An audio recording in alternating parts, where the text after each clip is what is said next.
सोचो, एक लड़की जो कभी 2 रुपए की मजदूरी करती थी, आज वह 2000 करोड़ की मालकिन है, जिन्हें पद्मश्री अवार्ड से सम्मानित भी किया गया है। जी हाँ दोस्तों, यह कहानी है कमानी ट्यूब्स अध्यक्ष कल्पना सरोज की। नमस्कार दोस्तों, कहते हैं कि हौसले बुलंद हो तो बंजर जमीन को भी गुलजार किया जा सकता है। जिंदगी में ऐसे कई मौके आते हैं जब लगता है कि सब कुछ खत्म हो गया है, लेकिन जो लोग उस वक्त खुद को संभाल लेते हैं, वह कहानियां बनकर दूसरों को प्रेरित करते हैं। ऐसी ही कहानी है महाराष्ट्र के विदर्भ में पैदा हुई कल्पना सरोज की। एक वक्त ऐसा भी था जब कल्पना अपनी जिंदगी को खत्म करना चाहती थी, लेकिन उस एक पल ने ही उनकी जिंदगी को बदल दिया। जिसने बचपन से लेकर जवानी तक सिर्फ दुख और तकलीफें झेली, आज वह करोड़ों की कंपनी की मालकिन है। कल्पना आज 2000 करोड़ की कंपनी संभाल रही हैं। आज की कहानी कमानी ट्यूब्स की चेयरपर्सन कल्पना सरोज की है। कल्पना का जन्म महाराष्ट्र के विदर्भ में हुआ था। परिवार बेहद गरीब था। 2 वक्त की रोटी के लिए कल्पना को बचपन से ही काम करना पड़ता था।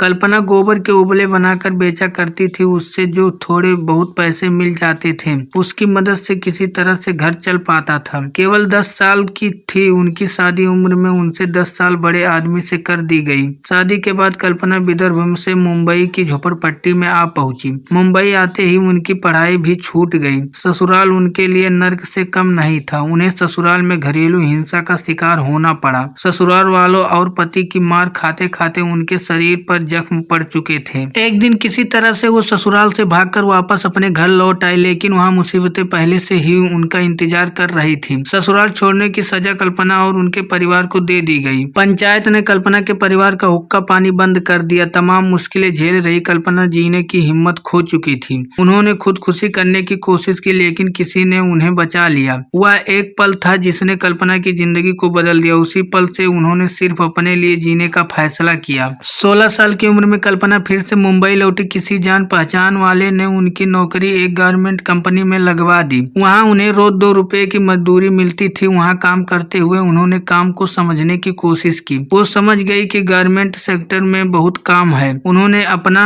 काम शुरू करने का फैसला किया। सरकारी स्कीम की मदद से थोड़े पैसे लोन पर मिल गए। एक सिलाई मशीन खरीद ली और वो अब खुद से लोगों के कपड़े सिलने लगी। कमाई 2 रुपए से बढ़कर 10 रुपए पर पहुंच गई। कल्पना ने 17 से 18 घंटे काम किया। जो कमाती उसमें से कुछ खुद के गुजारे के लिए रखती, बाकी घर भेज देती थी। कल्पना ने अपनी सेविंग से बचे कुछ पैसों से एक फर्नीचर स्टोर की शुरुआत की, फिर एक ब्यूटी पार्लर भी खोला। इसी दौरान उन्हें पता चला कि 17 साल से बंद पड़ी कमानी ट्यूब को सुप्रीम कोर्ट ने उसके कामगारों से शुरू करने के लिए कह रही है। कल्पना ने उन कामगारों के साथ मिलकर कंपनी को फिर से शुरू किया। हालांकि कई चुनौतियां सामने आई, लेकिन उन्होंने हार नहीं मानी। आज कमानी ट्यूब करोड़ों का टर्नओवर कर रही है। कल्पना को न तो कंपनी चलाने का अनुभव था, न मैनेजमेंट संभालने का। पढ़ाई या डिग्री भी उनके पास नहीं थी। अगर कुछ था तो सीखने की ललक। इसी ललक ने उसे कहीं रुकने नहीं दिया। एक कंपनी सफल हुआ तो दूसरी कंपनी के बारे में सोचने लगी। कमानी ट्यूब का काम चल निकला तो दूसरी कंपनी को खड़ा करने पर काम होने लगा। तभी तो आज उनके पास कई कंपनी हो गए। इस समय कल्पना कमानी ट्यूब, कमानी स्टील्स, के यस क्रिश्चियंस,